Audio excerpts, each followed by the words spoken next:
What is the biggest question mark of 2026? It could be a tournament.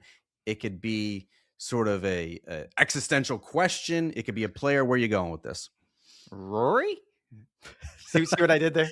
The What's implied Rory question gonna mark. do? Rory, what's Rory going to Yeah. do? We've talked about this a lot. The idea that he gets to the top of the mountain last year at Augusta National, wins the career Grand Slam. Where do you go from here? I can imagine it's human nature to sort of sit on top of the mountain and think to yourself, I just want to sit here and relax and take some deep breaths and enjoy this. He didn't really do that. You look at the way he finished the season, certainly what he did at the Ryder Cup, what he did internationally. I mean, he played a lot towards the end of the year, and it seems like he still has plenty to play for. He's not at the end of his career.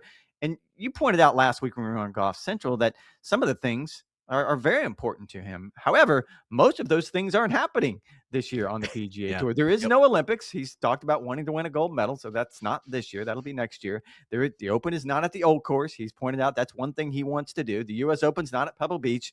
That's another thing on his to-do list. And so there's still plenty of things. I think he wants to be the all-time winningest European when it comes to the majors. He still wants to catch Colin Montgomery when it comes to the DP World Tour season ending title. So there's still plenty of motivation. But I think when you look at Rory, and he talked about this going into 2025, the idea that he was going to play less coming into the year. Now, keep in mind, he played 22 events around the world in 2025. Only 15 of those were on the PGA Tour. And he's kind of hinted or insinuated that maybe that trend is going to continue going forward. So I just don't know what the expectation is for Rory, at least here in the United States on the PGA Tour. I think internationally, he's made it pretty clear. He'll go to the Irish Open. He'll go to the Scottish. There are things that seem locked in to his schedule. You don't really have that, I don't think, in the United States. You can sit and call them signature events.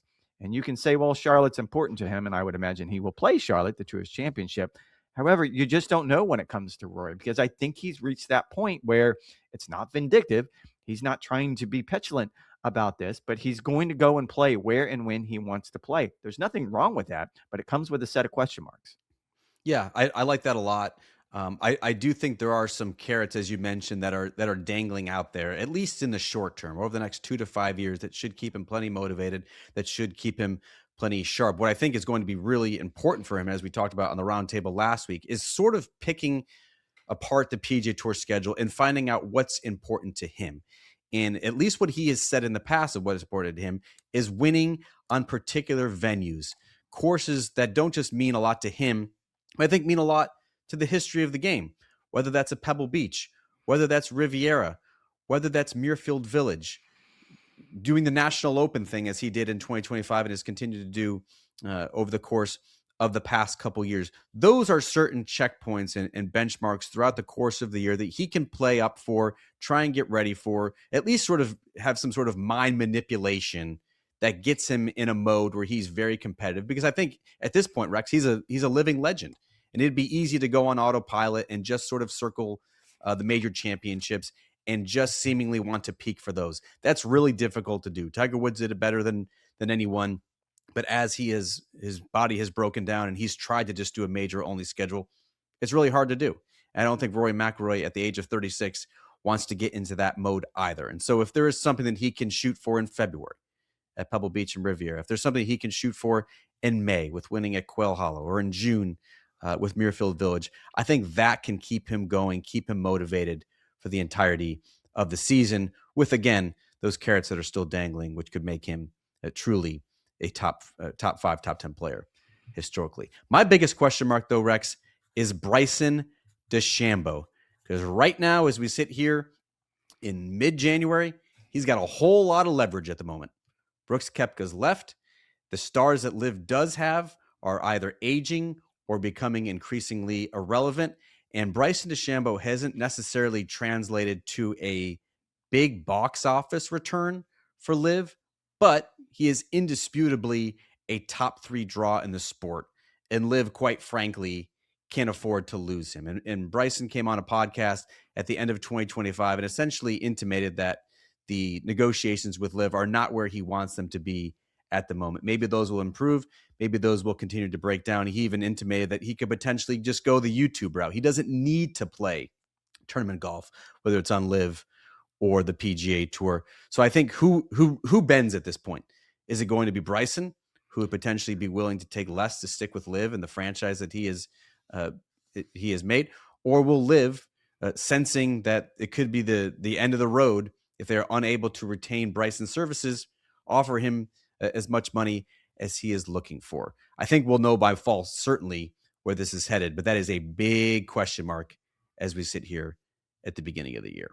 It's a big question mark, and it would come with a big paycheck. Let's be honest. If Bryson thinks he's worth something that starts with a B, he's probably going to hold out for that. And I would imagine he's going to move on, because I don't think that the Public Investment Fund has any interest in paying those types of guarantees anymore. If they do not sign Bryson, and I've kind of said this flippantly, and I need to be careful about it, I would imagine that would signal, okay, LIV Golf's days are probably numbered. The Public Investment Fund is tired of investing this money. I don't know if that's necessarily true, because the long view here, and speaking with people involved with LIV Golf and beyond, they would tell you that they're looking younger, that if they start picking off these young players, both internationally and in the United States, that's probably a more sustainable future than what they started out with. And I could imagine that model working out for the next 5 or 10 years and seeing where they land. But certainly losing Bryson DeChambeau would be a blow. We just had a long conversation about Brooks Koepka. It's not great for LIV Golf, especially since he opted out of the last year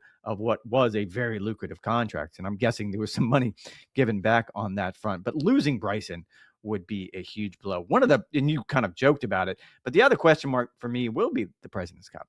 Because if it's not competitive again, and you're always going to throw up. But there was 15 minutes on Sunday when it was a lot of fun. There's always a window, Rex. There's always a window. There's always that Sunday afternoon. Let's call it the witching hour at the President's Cup, where something seems like it could work out. Actually, it was that way at the Ryder Cup as well last year. However, if you can't find a way to make it competitive, and this is kind of like the Tour Championship, I don't think anybody has the perfect answers, but the tour needs to start coming up with some answers, because you can't continue to have this event be irrelevant, at least from a competitive standpoint, and expect it to be compared in any way to the Ryder Cup. And so I think there are a lot of question marks when it comes to the President's Cup. I think it's time that they start coming up with some answers.